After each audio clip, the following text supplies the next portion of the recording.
अस्सलाम वालेकुम, कैसे हैं आप सब। तो आज हम बात करने जा रहे हैं एक्सरसाइज 2B के क्वेश्चन नंबर 1 की। मेरे पास ये बुक 2 है जिसको हम D2 भी बोलते हैं और उसका चैप्टर नंबर 2 चल रहा है जिसका नाम है linear graphs and simultaneous linear equations. इस चैप्टर से रिलेटेड बहुत सारे सोल्यूशन, बहुत सारा कंटेंट मैं अपने चैनल पर अपलोड कर चुका हूँ। मैंने इस चैप्टर के नेम से एक सेपरेट प्लेलिस्ट भी बनाई हुई है, उसका लिंक मैंने डिस्क्रिप्शन में दे दिया है। अगर आप इसके सोल्यूशन में इंटरेस्टेड हो तो वो आप लिंक जो है डिस्क्रिप्शन में से देख सकते हैं।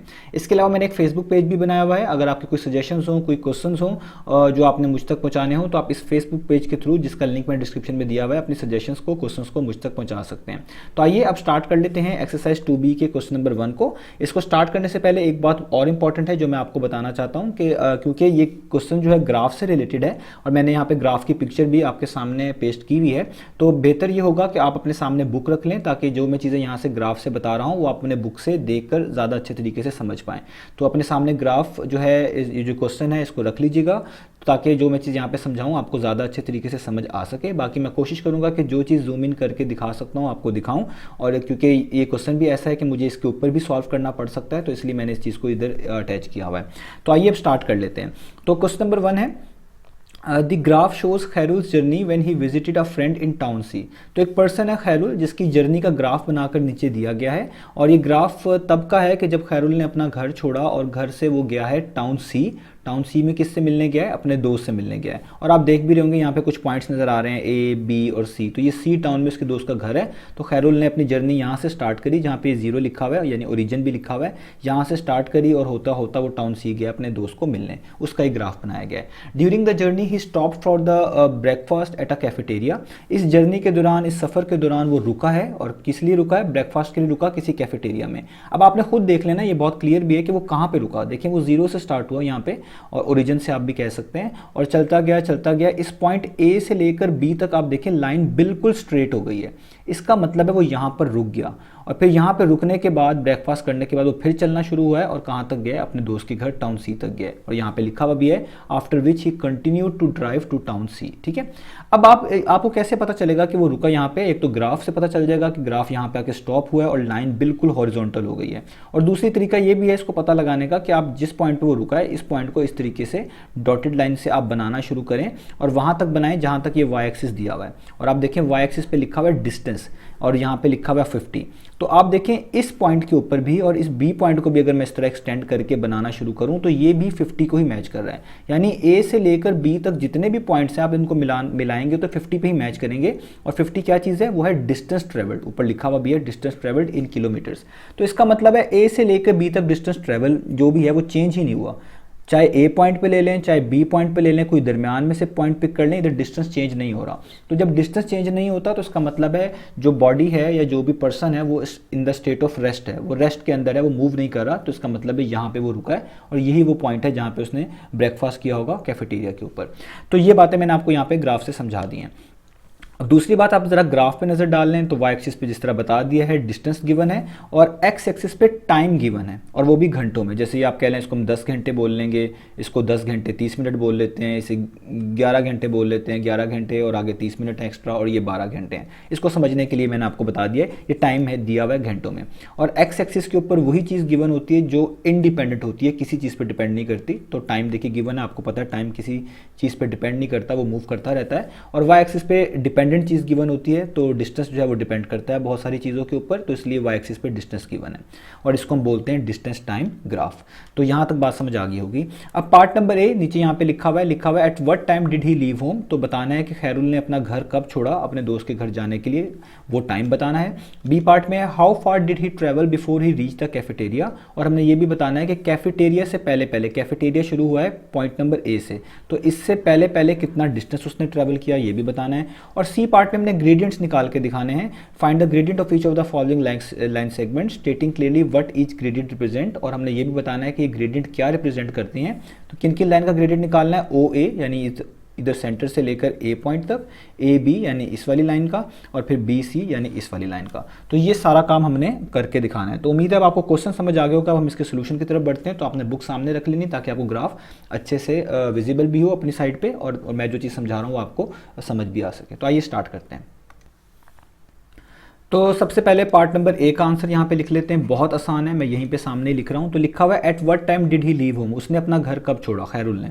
तो देखिए ग्राफ जहाँ से स्टार्ट हुआ है उसका मतलब है वहाँ से ही वो टाइम पता चलेगा जहाँ से खैरुल ने जर्नी स्टार्ट की होगी, और हम कह सकते हैं कि उसने अपना घर छोड़ा होगा। तो ग्राफ स्टार्ट हो रहा है इस वाले पॉइंट से, अगर आप देखें यहाँ से उसकी जर्नी स्टार्ट हुई ओरिजिन से, और फिर आहिस्ता आहिस्ता वो ए पॉइंट पे गया, ए से बी तक उसने रेस्ट किया, एक तरह का मतलब ब्रेकफास्ट लिया है कैफेटेरिया के ऊपर, और फिर वो टाउन सी पे गया।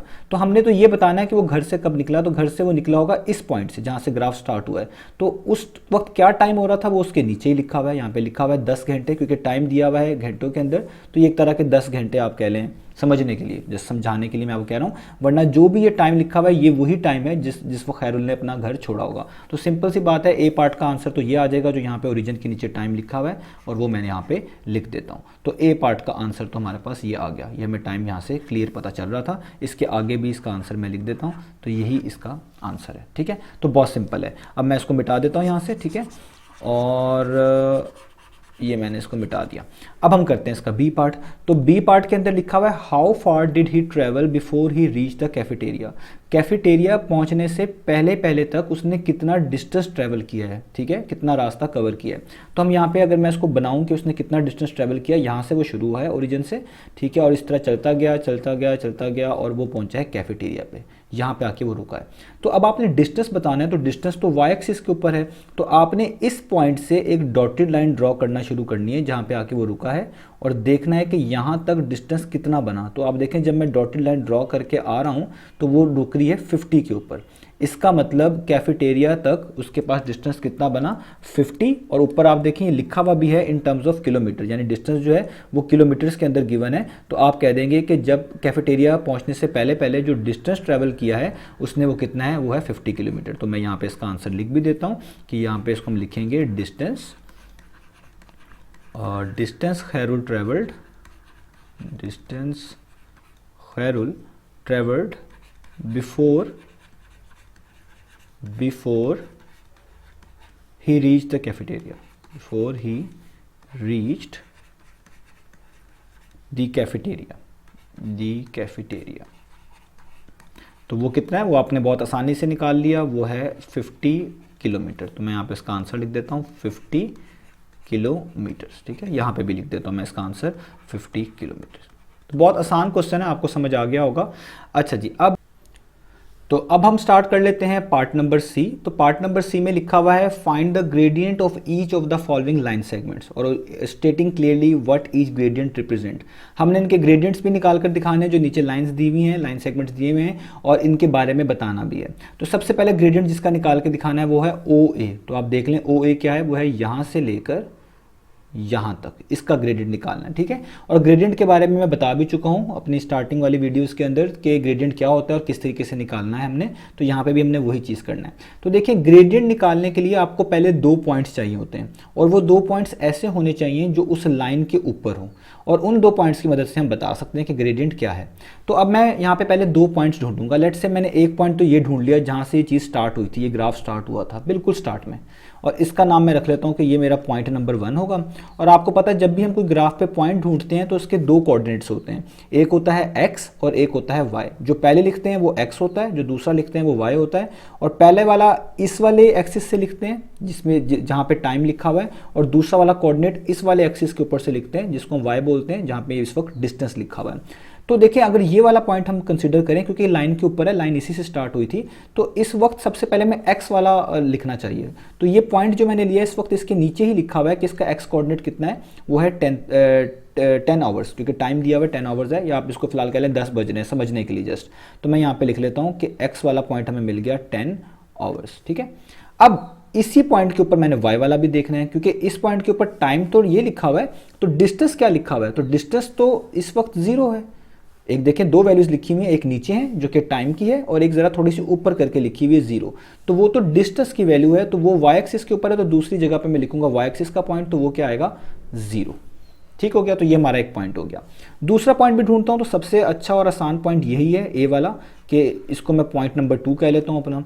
अब इसके कोऑर्डिनेट्स निकालने का तरीका क्या होगा, ये तो बहुत आसानी से मिल गया। इसके निकालने का तरीका होगा कि इस पॉइंट से एक बिल्कुल डॉटेड लाइन ड्रॉ करें जो एक्स एक्सिस को कट कर रही हो, जैसे ये, और एक बिल्कुल डॉटेड लाइन ड्रॉ करें जो कि किसको कट कर रही हो, वाई एक्सिस को कट कर रही हो। तो देखें पहले एक्स वाला लिखना है, तो एक्स एक्सिस पे जिस जगह पे कट कर रही है उस जगह वैल्यू क्या है, वो है 1100। तो हम यहाँ पे लिख लेते हैं 1100, कॉमा डालेंगे और फिर वाई एक्सिस वाली वैल्यू लिखेंगे। तो वाई एक्सिस पे कौन सी वैल्यू है, वो है 50, तो आप यहाँ पे लिख लें 50। ये हो गया हमारा दोनों पॉइंट। अब वैसे इन जनरल जो ग्रेडियंट निकालने का फॉर्मूला है वो हम निकालते हैं y2 minus y1 divided by x2 minus x1। ये हम फार्मूला यूज़ करते हैं ग्रेडियंट के लिए। हम वो भी हम यहीं पे यूज़ करेंगे, लेकिन थोड़ा केयरफुली यूज़ करेंगे, क्योंकि वैसे पॉइंट्स के केस में चीज़ें नेगेटिव भी हो सकती हैं, लेकिन यहाँ पे डिस्टेंस और टाइम दिया हुआ है, ये दोनों चीज़ें नेगेटिव नहीं हो सकती। तो हम ज़रा इस तरीके से इसको यूटिलाइज़ कर लेंगे कि हमारी कोई चीज़ नेगेटिव ना आए, यानी हम बड़े में से छोटी चीज़ को माइनस करेंगे, पॉइंट्स को इस तरह लेबल करेंगे। तो देखिए मेरे पास जो है इस टाइम ये जो पॉइंट लिखा हुआ है पॉइंट नंबर 2, इसको मैं कह लेता हूँ कि इसका जो पहला कोऑर्डिनेट है ये मेरे पास है x2, ठीक है, इसको मैं बोल लेता हूँ x2 और इसको मैं बोल लेता हूँ y2, ठीक है। पहले वाला कोऑर्डिनेट x होता है, दूसरा वाला y होता है, तो इसको मैंने x2 बोल लिया और इसको मैंने y2 बोल लिया।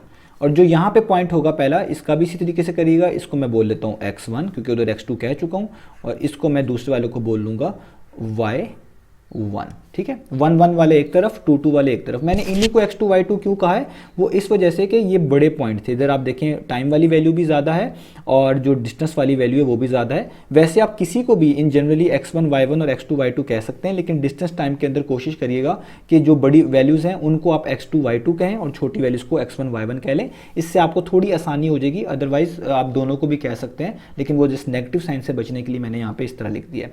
तो आपने जब भी 2 पॉइंट ढूंढ लेने हैं, उनमें से एक का नाम x1 y1 रख लेना है, एक का नाम x2 y2 रख लेना है।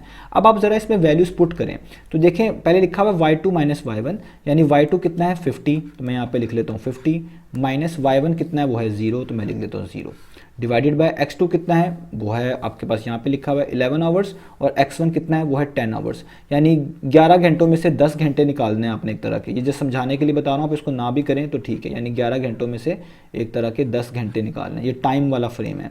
तो 50 माइनस 0 तो 50 होगा, और इसको आपने इस तरीके से माइनस करना है कि जी हमने 11 घंटों में से 10 घंटे निकाल दिए तो कितने घंटे आएंगे, 1।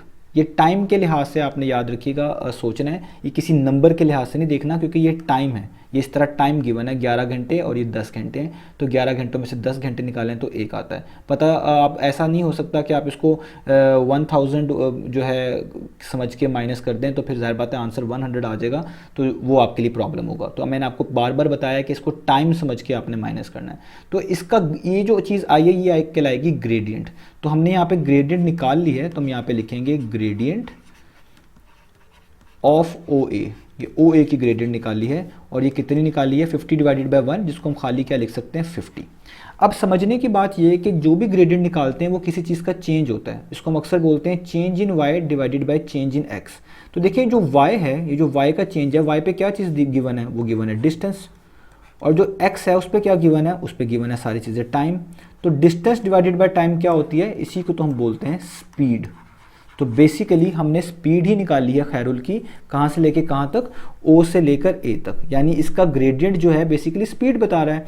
और कौन सी स्पीड बता रहा है, उसकी एवरेज स्पीड बता रहा है, जो कि O से लेकर A तक है, इसी को हम एवरेज स्पीड बोलते हैं। तो हम यहाँ पे लिखेंगे इसकी डिस्क्रिप्शन भी कि ये बेसिकली क्या है, ये है खैरुल्स एवरेज स्पीड, ठीक है। और वो कितनी है, वो है 50 किलोमीटर पर आवर। इसका मतलब है जब वो जा रहा था टाउन C तक, तो कैफेटेरिया रुकने से पहले जो उसकी स्पीड थी वो थी 50 किलोमीटर। तो Khairul average speed was 50 kilometre per hour. ये हमने C पार्ट में से जो सबसे पहला ग्रेडियंट है वो निकाल लिया है। अब हम निकालते हैं इसका दूसरा ग्रेडियंट। तो अब हमने ग्रेडियंट निकालना है A से लेकर B तक। ये है A और ये है B, और यहाँ से लेकर यहाँ तक ग्रेडियंट निकालना है। तो अगर आपको याद हो क्वेश्चन के अंदर लिखा हुआ था कि A से लेकर B तक जो है बेसिकली कैफेटेरिया पे वो रुका है ब्रेकफास्ट के लिए। उन्होंने लिखा था कि वो यहाँ पे रुका, और मैंने आपको बताया था A से लेकर B पॉइंट ऐसा है जहाँ पे जो है ना खैरुल ब्रेकफास्ट के लिए रुका है। अब याद रखिएगा जब भी कोई लाइन हॉरिजॉन्टल हो उसका ग्रेडियंट निकालने की ज़रूरत नहीं होती। ये जैसे ये हॉरिजॉन्टल लाइन है तो इसका ग्रेडियंट निकालने की ज़रूरत नहीं होती। ये आपको वैसे ही याद होना चाहिए कि जो भी हॉरिजॉन्टल लाइन होती है उसका ग्रेडियंट 0 होता है। तो आप यहाँ पे आराम से डायरेक्ट ही लिख सकते हैं कि जो ग्रेडियंट आप निकालेंगे किसका, ऑफ OA, ये सॉरी ए बी, ठीक है, ए से लेकर बी तक, यानी अगर आप ग्रेडियंट निकालेंगे ए से लेकर बी तक तो वो कितना आएगा, वो आएगा 0। और जब ग्रेडियंट 0 आया है तो मैंने अभी आपको लास्ट वाले पार्ट में बताया ग्रेडियंट का मतलब यहाँ पे है स्पीड, तो इसका मतलब है उसकी स्पीड 0 है। तो हम यहाँ पे लिख देंगे कि खैरुल्स एवरेज स्पीड, ठीक है, वो क्या है, was 0 kilometre per our, was 0 kilometre per our. Kilometre per our इसलिए कह रहा हूँ क्योंकि डिस्टेंस किलोमीटर में गिवन है, टाइम आवर्स में गिवन है, distance divided by time speed होता है, तो kilometre per our he unit बनता है। तो इसका मतलब है जब वो ब्रेकफास्ट कर रहा था उसकी स्पीड 0 थी क्योंकि वो मूव ही नहीं कर रहा था और वो इसी जगह पे स्टे कर रहा था। तो ये हो गया इसके पार्ट नंबर 2 का आंसर। तो मैं ए बी के आगे भी इसका ग्रेडियंट लिख देता हूँ, वो है 0 किलोमीटर पर आवर। तो ये आपने याद रखना है, जब भी कोई हॉरिजॉन्टल लाइन आ जाए इसका ग्रेडियंट 0 होता है, इसको आपको निकालने की जरूरत नहीं होती। अब कर लेते हैं इसका थर्ड वाला पार्ट। तो अब थर्ड वाला पार्ट करने लगे हैं। अब आपने ग्रेडियंट निकालना है बी सी का। तो देखिए बी यहाँ पर है और बी से लेकर सी तक यहाँ पे बनता है, इसका ग्रेडियंट निकालना है। तो देखिए तरीका वही है जो मैंने आपको अभी ग्रेडियंट निकालने का बताया है कि आपने 2 पॉइंट ढूंढने हैं। और अब 2 पॉइंट किस तरह आप ढूंढेंगे कि वो ऐसे पॉइंट होने चाहिए जो इसी लाइन पे हो। तो एक तो बी से काम स्टार्ट होना शुरू हुआ क्योंकि बी से सी तक ग्रेडियंट निकालना है, तो एक पॉइंट तो बहुत आसानी से मिल जाएगा, वो यहाँ पे है ये वाला। अगर मैं इसको डॉटेड लाइन से ड्रॉ करूँ तो वो इस वाली जगह पे आके मीट करता है जहाँ पे टाइम लिखा हुआ वो है 11 और आगे 30 है। तो हम ये वाली वैल्यू लिख लेते हैं कि ये जो पॉइंट बनेगा हमारा, ठीक है, ये बनेगा, इसमें सबसे पहले x वाला लिखते हैं। तो मैं यहाँ लिख लेता हूँ 1130, ये एक पॉइंट बन गया। ये टाइम है, याद रखिएगा, इसको आप वैल्यू समझ के ना सोचिएगा कि 1130 लिखा हुआ है, ये टाइम लिखा हुआ है 1130, ठीक है। अब इसी तरीके से इस बी पॉइंट को मैं इस तरह डॉटेड लाइन बनाऊंगा जिस तरह मैंने आपको भी थोड़ी देर पहले समझाया भी है, और वाई एक्सिस पे जाकर देखूंगा क्या बनता है। तो ये वैल्यू बनती है 50, तो यहाँ पे लिख लूंगा 50। एक्स वाली वैल्यू जो नीचे लिखी होती है पहले लिखनी है, वाई वाली वैल्यू बाद में लिखनी है, तो ये एक पॉइंट बन गया। अब इस पॉइंट की बारी। अब इस पॉइंट को भी अगर मैं पहले वाई एक्सिस के ऊपर देखूँ तो डॉट लाइन बनाऊँ तो ये 80 पे जाके मीट कर रहा है, तो यानी इस पॉइंट का जो वाई कोऑर्डिनेट होगा वो तो है 80।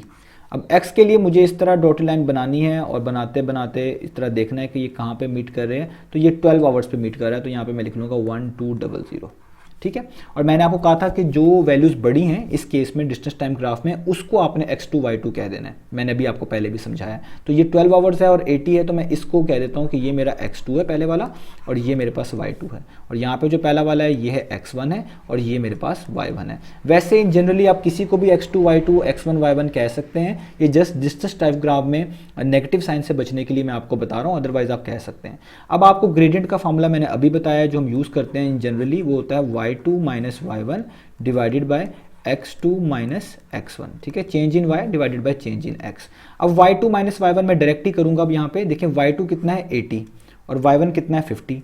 तो अगर मैं y2 की जगह पे 80 लिखूंगा और y1 की जगह पे 50 लिखूंगा तो 80 माइनस 50 करना पड़ेगा। तो 80 माइनस 50 हमारे पास कितना आएगा, वो आएगा 30। तो मैं यहाँ पे लिख लूँगा 30, ठीक है। अब डिवाइड का साइन है यहाँ पे। अब देखें यहाँ पे अब लिखना है x2 माइनस x1। तो x2 है 12 घंटे और x1 है 11 घंटे और 30 मिनट, ये मिनट्स मैं इसको काउंट करूँगा। तो जब 12 घंटों में से 11 घंटे 30 मिनट को माइनस किया जाएगा तो सिर्फ 30 मिनट ही बचेंगे, ऑब्वियस बात है। तो जो 30 मिनट बचेंगे, क्योंकि मैं इसको यहाँ पे मिनट्स में नहीं लिख सकता क्योंकि ग्राफ के अंदर आवर्स हैं, तो 30 मिनट का कितना मतलब होता है, 30 मिनट्स इक्वल होते हैं हाफ एन आवर के। तो मैं इसलिए यहाँ पे लिख दूंगा हाफ एन आवर। ये बात इंपॉर्टेंट है, मैं दोबारा बता देता हूँ। x2 माइनस x1 जब आप करेंगे, ये 12 है, 12 घंटे हैं और ये 11 घंटे 30 मिनट है। तो 12 घंटों में से जब आप 11 घंटे 30 मिनट को माइनस करते हैं तो जाहिर बात है आपके पास सिर्फ 30 मिनट्स बचेंगे। और मैं यहाँ पे 30 नहीं लिख सकता क्योंकि जो डाटा गिवन है वो टाइम का वो आवर्स में होना चाहिए। तो इस वजह से मैं 30 मिनट्स की जगह पे लिख सकता हूँ 1/2, यानी 30 मिनट जो होते हैं वो बेसिकली 1/2 आवर्स के इक्वल होते हैं, हाफ एन आवर के इक्वल होते हैं। तो इसलिए मैंने 30 मिनट्स लिखने के बजाय यहाँ पे हाफ एन आवर लिखा है। और मैंने आपको बता दिया, आपने इनको वैल्यूज़ के लिहाज से नहीं सोचना, ये टाइम लिखा हुआ है। तो अब आपने इसको जस्ट सॉल्व कर लेना है। तो देखें ये लिखा हुआ है 30 डिवाइडेड बाय 1/2, मैं इसको ऐसे भी लिख सकता हूँ 30 डिवाइडेड बाय 1/2, लाइन डाल के भी लिख सकता हूँ। और जब आप डिवाइड को मल्टीप्लाई बनाएंगे तो आपको पता है आगे रेसिप्रोकल हो जाता है, 2 ऊपर चला जाएगा 1 नीचे चला जाएगा। तो 32 टाइम्स कितना हो जाएंगे, वो हो जाएगा 60। और इसका मतलब है हमें बी सी का ग्रेडियंट भी मिल गया। तो मैं यहाँ पे लिखूंगा ग्रेडियंट ऑफ बी सी। तो वो कितना मिला, वो मिला 60। और क्योंकि अब अभी बता चुका हूँ ये change in y divided by change in x है और y पे डिस्टेंस है और x पे टाइम है, तो डिस्टेंस डिवाइडेड बाय टाइम ही लिखा हुआ है। तो डिस्टेंस डिवाइडेड बाय टाइम होती है स्पीड, तो स्पीड यहाँ पे आएगी किलोमीटर पर आवर में। तो ये भी हमने निकाल लिया और इसके नीचे में वही चीज़ लिखनी पड़ेगी। इससे क्या पता चला हमें, इसकी डिस्क्रिप्शन भी साथ साथ है, तो इससे हमें पता चला कि खैरुल की एवरेज स्पीड जो थी, एवरेज स्पीड ठीक है थी, वो कितनी थी, वॉज 60 किलोमीटर पर आवर। ये इसकी डिस्क्रिप्शन है कि ये ग्रेडियंट्स क्या रिप्रेजेंट कर रहे हैं, 60 किलोमीटर पर आवर। और यहाँ पे हमारा ये क्वेश्चन ख़त्म हुआ। याद रखिएगा, मैंने बार बार आपको बता दिया है कि जो टाइम हमने इस्तेमाल किया इसको टाइम के सेंस से सोचिएगा। ये कोई नंबर्स नहीं है कि आप इसको 1000 पढ़ें और 1030 पढ़ें, ये लाइक का टाइम है, ठीक है। तो इसलिए इस लिहाज से आप करेंगे तो चीज़ें आसान रहेंगी। तो हमने क्वेश्चन नंबर 1 कर लिया। इंशाल्लाह नेक्स्ट वीडियो में मिलेंगे बाकी सोल्यूशंस के साथ।